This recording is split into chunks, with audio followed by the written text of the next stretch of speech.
Hi, everybody. It's Mrs. Watts. I promised the upper elementary that I would start a chapter book read aloud. And so about a week ago, we sent out a survey to all of the kids in grade 4, 5, and 6, asking what is their favorite genre, and if they had any ideas for read aloud titles. And what we found out is that the students in grades 4, 5, and 6 overwhelmingly like mysteries best at 39%, and then that was backed by or followed by fantasy at 17%. And so I have a book that is a mystery book that is going to be shipped to the house, but it's going to take a few weeks. So I thought that while we were waiting, I would share one of my favorite fantasy books, and it is called Mrs. Frisby and the Rats of NIMH. And so this is the book that we're going to read, and I'm going to do a couple chapters tonight, and then I will be returning every Tuesday, Thursday, and Sunday night to continue the book. And so if you want to tune in every Sunday, Tuesday, and Thursday night, I would love that. If you want to wait and then binge watch them all at once, that's okay too. So we'll do this. And then after we're done with this book, I really would like to share a mystery story with you. So that will be happening probably next month. Okay, so here we are. And so we have Mrs. Frisby and the Rats of NIMH by Robert C. O'Brien. And you can see this is a Newbery Award winner, which is a very huge honor. And this book is not new. Like, I remember reading this when I was young. So I can imagine how old that is. So, but I think that it's timeless and it's a fantasy. So I think you'll get into it. So give it a chance. Mrs. Frisby and the Rats of NIMH. Chapter 1. The Sickness of Timothy Frisby. Mrs. Frisby, the head of a family of field mice, lived in an underground house in the vegetable garden of a farmer named Mr. Fitzgibbon. It was a winter house, such as some field mice move to when the food becomes too scarce and the living too hard in the woods and in the pastures. In the soft earth of a bean, potato, black-eyed pea, and asparagus patch, there is plenty of food left over for mice after the human crop has been gathered. Mrs. Frisby and her family were especially lucky in the house itself. It was a slightly damaged cinder block, the hollow kind, with 2 oval holes through it. It had somehow been abandoned in the garden during the summer and lay almost completely buried, with only a bit of one corner showing above ground, which is how Mrs. Frisby had discovered it. It lay on its side in such a way that the solid parts of the block formed a roof and a floor, both waterproof, and the hollows made 2 spacious rooms, lined with bits of leaves, grass, cloth, cotton fluff, feathers, and other soft things Mrs. Frisby and her children had collected.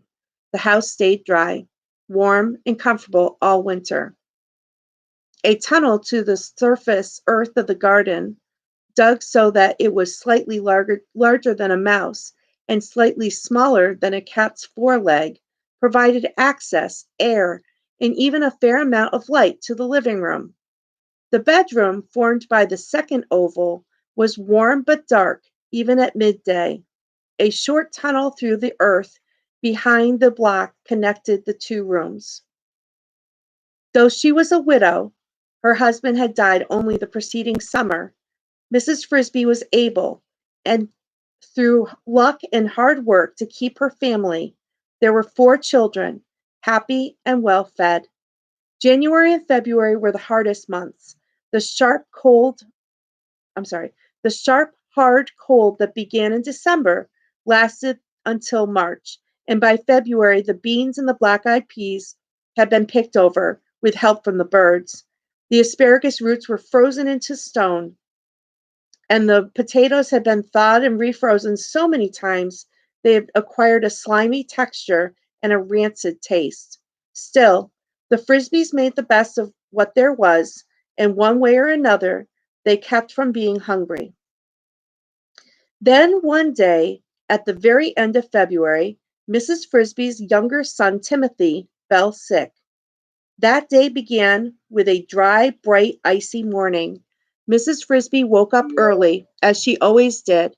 She and her family slept close together on a bed of down, fluff, and bits of cloth that they had gathered, warm as a ball of fur.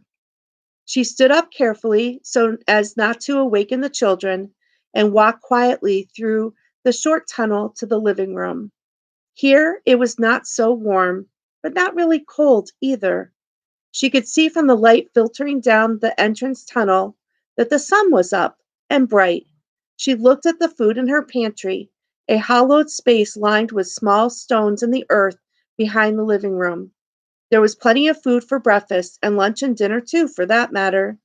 But still, the sight depressed her, for it was the same tiresome fare that they had been eating every day, every meal, for the last month. She wished she knew where to find a bit of green lettuce, or a small egg, or the taste of cheese, or a corn muffin. There were plenty eggs not so far off in the hen house, but the hens and the hens' eggs are too big for a field mouse to cope with. And besides, between the garden and the hen house, there was a wide sward of shrubs and grass, some of it grown up quite tall, cat territory. She climbed up the tunnel, emerging whiskers first and looking about warily. The air was sharp, and there was white frost thick on the ground and on the dead leaves at the edge of the wood across the garden patch. Mrs. Frisby set off over the gently furrowed earth, and when she reached the fence, she turned right, skirting the border of the forest, searching with her bright round eyes for a bit of carrot, a frozen parsnip, or something green. But there was nothing green at that time of year but the needles on the pine trees and the leaves on the holly, neither of which a mouse, or any other animal for that matter, can eat. And then, straight in front of her, she did see something green.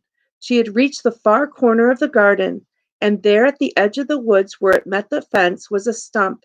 In the stump there was a hole, and out of the hole protruded something that looked a little like a leaf, but it was not. Mrs. Frisby had no trouble at all going through the cattle the cattle wire fence, but she appeared sorry, but she approached the hole cautiously. If the stump was hollow, as it seemed to be, there was no telling who or what might be living inside it. A foot or so from the hole she stopped, stood still, watched and listened. She could hear no sound, but from there she could see what the green was. It was, in fact, a yellowish brownish green, a bit of corn shuck. That's the outside of the corn, right? The cornfield was in a different part of the farm altogether, away beyond the pasture. Mrs. Frisby hopped closer and then carefully crept up the side of the stump and peered inside. When her eyes got used to the dark, she saw that she had found a treasure, a winter supply of food carefully stored and then, for some reason, forgotten or abandoned. But stored by whom? A raccoon, perhaps? Not very likely, so far from the stream. More likely a squirrel or a groundhog. She knew that both of these felt free to help themselves to the new corn each year, and that they were strong enough to carry the ears away and store them. But whoever had done it, why had he then abandoned the store? And then she remembered, back in November, there had come from near that edge of the woods the sound that sends all animals in the forest shivering to their hiding places, the sound of hunters' gun shooting, the sound that is accompanied for someone by a fiery, stabbing pain, and he never needs his food stored. I'm sorry, and then he never needs his stored food again. Still, since Mrs. Frisby did not even know what kind of animal it had been, much less his name, she could not shed many tears over him. Food was food. It was not the green lettuce she had longed for, but she and her children were extremely fond of corn, and there were 8 large ears in the stump, a noble supply for a mouse family.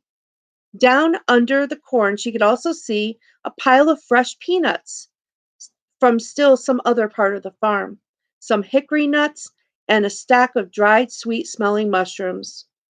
With her forepaws and her sharp teeth, she pulled off a part of the husk from the top ear of the corn and folded it double to serve as a crude carrying bag. Then she pulled loose as many of the yellow kernels as she could easily lift, and putting them in the shuck bag, she hopped off briskly for home. She would come back for more after breakfast, and she would bring the children to help. She backed down the tunnel entrance of her to her house tail first, pulling the corn after her, and calling cheerfully as she went, "Children, wake up! See what I have for breakfast? A surprise!" They came hurrying out, rubbing their eyes in excitement, for any kind of surprise in food was a rare and festive thing in the cold dead of winter. Teresa, the oldest, came first. Crowding close behind her was Martin, the biggest, a strong, quick mouse, dark-haired and handsome, like his poor father. Then came Cynthia, the youngest, a slim, pretty girl mouse, light-haired, and in fact a little light-headed as well, and over fond of dancing. "Where is it?" she said. "Where is it? Where's the surprise?" "Where's Timothy?" asked Mrs. Frisby. "Mother," said Teresa, concerned, "he said he's sick, and he can't get up." "Nonsense! Martin, tell your brother to get out of that bed at once, or he will get no breakfast." Martin ran to the bedroom obediently, but came back in a moment alone. "He says he feels too sick, and he doesn't want any breakfast, even a surprise. I felt his forehead, and it is burning hot." "Oh dear," said Mrs. Frisby. "It sounds like he really is sick." Timothy had, on occasion, been known to think he was sick when he was really not. "Here, you all may sorry. Here, you may all have your breakfast, save Timothy's, and I will go see what is wrong." She opened up the green carrying bag and put the corn on the table, dividing it into 5 equal shares. The dining table had a smooth piece of lath supported on both ends by stones. "Corn!" shouted Martin. "Oh, mother, however did you get it?" "Eat up," said Mrs. Frisby, "and a little later I will show you, because there is a lot more where this came from." And she disappeared into the little hallway that led to the bedroom. "A lot more," Martin repeated as he sat down with his 2 sisters. "That sounds like enough to last until moving day." "I hope so," Cynthia said. "When is moving day, anyway?" "2 weeks," said Martin authoritatively. "Maybe 3." "Oh, Martin, how do you know?" protested Teresa. "What if it stays cold? Anyway, suppose Timothy isn't well enough?" At this dreadful thought, so casually raised, they all grew worried and fell silent. Then Cynthia said, "Teresa, you shouldn't be so gloomy. Of course he'll be well. He's just got a cold. That's all." She finished eating her corn, and so did the others. In the bedroom, Mrs. Frisby felt Timothy's forehead. I'm going to show you this picture.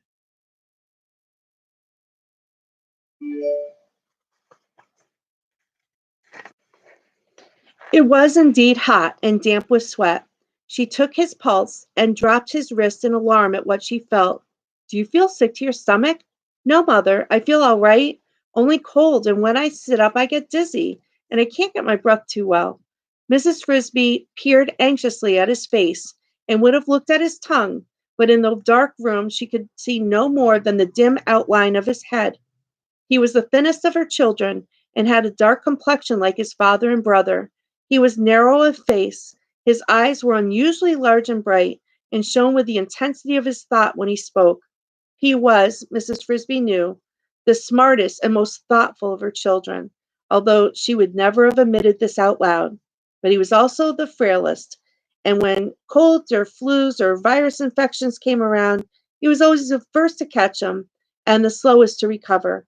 He also, perhaps as a result, was something of a hypochondriac, but there was no doubt he was really sick this time. His head felt as if he had a high fever, and his pulse was very fast. Poor Timothy, lay back down and keep covered.